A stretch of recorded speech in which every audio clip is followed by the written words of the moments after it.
This is the brief on Mu Chen's incredible breakthrough. Okay, so what's happening? We're looking at a pivotal moment for Mu Chen in his world, the Great Thousand World. He's hit a new level of strength, unlocked legendary skills, and inherited an ancient legacy, really setting the stage for his future. First off, Mu Chen's officially hit the Dizizun level. That's the absolute top tier, okay? Think true ruler.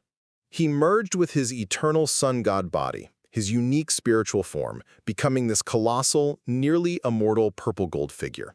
His body now just absorbs immense spiritual energy, like a bottomless pit, even making mountains out of it. That's serious power. Second, he's nailed the first stage of a legendary skill, the three transformations. Guided by the Sky Emperor, he pulled off the three separations technique. This lets him split his essence, creating two identical powerful clones, one black, one white, both at the Dizizun level.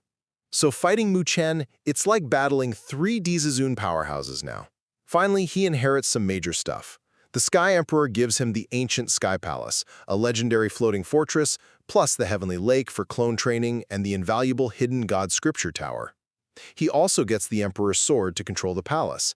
And crucially, his eternal sun god body can now evolve into the primeval great god body, linking him to his mother's ancient lineage, the Mohe and Futu clans. This comes with a big vow: protect the Great Thousand World from the demonic Emperor's dimension. So yeah, Mu Chen's journey just massively escalated, making him a key force with huge power and equally huge responsibilities. This is the brief on the Great Ruler, episode 467. Okay, so this episode, it really dives deep into some huge secrets about our main guy, Mu Chen. Yeah, we're talking about his past, who really has his mother, and just how much power he needs to step up and grab. It's setting the stage for some seriously universe-shattering stuff. First off, Mu Chen finally gets some answers about his mom's disappearance. Turns out she's this incredibly powerful expert, right? A heavenly sovereign. And it looks like she was nabbed by the Futu clan. They're ancient, super strong, and probably after his unique power, the Great Pagoda art. And then, the dying heavenly emperor drops another bombshell, the eternal great god body. Think of it like this ultimate power source that chooses its own master. The legendary eternal god emperor once had it. You can bet this lights a fire under Mu Chen. Second, just as the heavenly emperor is fading, he gives this really grim warning. He basically tells Mu Chen and Mandalore, look, the universe is in danger from the dimensional demon empire. Apparently, these guys are way stronger than anyone thought. So yeah, no pressure. But they're pretty much the last hope against a massive invasion. And finally, Mu Chen isn't just sitting around. He quickly gets a handle on his new earthly sovereign power, which is a huge level up, by the way. Plus, exploring the ancient Heaven Palace, he finds a complete scroll for this epic 9-dragon-destroying god formation and gets command of the elite demon-slaying army. To top it off, Mandalore unites the Northern Territory Alliance and puts Mu Chen in charge. So he's got a serious force behind him now. So, Mu Chen's holding keys to ancient secrets and leading a growing army. He's right at the center of the cosmic storm that's brewing. This is the brief on Mu Chen's leadership challenge in The Great Ruler. Okay, so imagine a world run on spiritual power, cultivation, all that. And suddenly, a really unexpected leadership appointment causes immediate pushback. This kicks off a major test of authority, all tied to a hidden, really high-stakes mission. First, you've got this powerful figure, Man-Tu-Ro, who taps Mu Chen to lead a brand new alliance. Thing is, Mu Chen's just reached the earthly sovereign stage. He's strong, sure, but still kind of the new guy. And you know, 5 veteran lords were just not happy. Especially Lu Tiandao, a palace master, who pretty much challenged Mu Chen right then and there, pointing out his youth compared to their long experience. So, why such a controversial pick? Well, second, Man-Tu-Ro's move was actually pretty calculated. She knew Mu Chen had this secret plan, right? To rescue his lover, Lowly, from the super formidable Ro Shen clan, way off on the Western Heaven continent. Man-Tu-Ro realized, look, even being an earthly sovereign wasn't going to be enough solo. Mu Chen needed a real force behind him, a united one.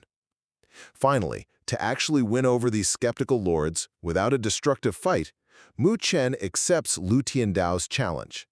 But instead of just brawling, Mu Chen proposes a trial using an array formation, like a complex magical setup. Super clever. Then, bam, he deploys the complete 9-dragon god execution formation. It absolutely floored everyone and proved he had the mastery and smarts to lead, no question. So now, Mu Chen's poised to cement his leadership through this surprising show of power, ready to command his new allies against those big threats waiting for his beloved Lu Li. This is the brief on Mu Chen's ascendance and the founding of Mu Hall. All right, so today we're jumping into a key moment from the great ruler.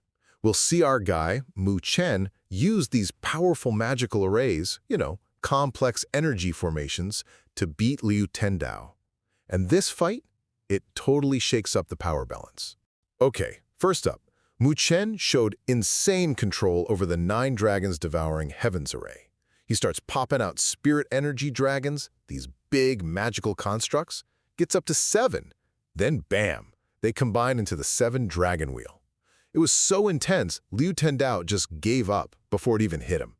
Totally stunned the watching patriarchs. Second thing, right? This wasn't just about power. Mu Chen showed real strategic smarts. After winning, he was humble, credited strategy, saved Liu Tendao's dignity, and that turned his opponent's reluctance into real respect. That move convinced the patriarchs. They saw his growth and that he was the right leader. And finally, this all led to establishing Mu Hall, with Mu Chen as leader, obviously. His ally Mantuolo pushed for the name. So now you've got Mu Chen's talent plus Mantuolo, who's a top-tier peak Earth sovereign expert, and bam! Mu Hall is instantly a major player, ready to challenge big factions like the Wu Jing and Budai dynasties. So yeah, Mu Chen's smarts and strength didn't just win the fight, they built Mu Hall and cemented his meteoric rise. This is the brief on Mu Chen's fight for love and power. Okay, so today let's dive into Mu Chen's wild journey, from kind of helpless kid to big boss of the Mu Palace, all to protect his love Luo Li and her struggling family, the Luo Shen clan. So, what's the deal? 3 key things. First, Mu Chen's drive. Remember years ago at his school, Beicheng Academy? Powerless when Luo Li was taken? Oof! But that fueled him. After tons of insane fights, he can now challenge a real Earth sovereign that's like peak power. He wants to prove Luo Li picked a winner, Second, Luo Li's family, the Luo Shen clan, seen better days. Used to be huge, home to the legendary Luo Shen herself, who even downed a terrifying heavenly demon sovereign. But now, they're weak, pressured by rivals. And Luo Li's facing this risky ceremony, trying to awaken a rare power, the water god body. High stakes.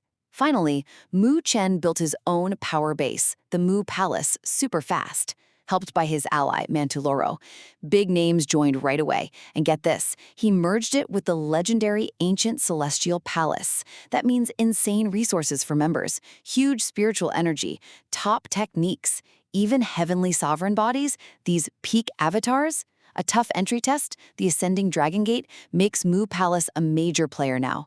Mu Chen has forged a path of power and protection, ready to challenge any threat for his love and legacy.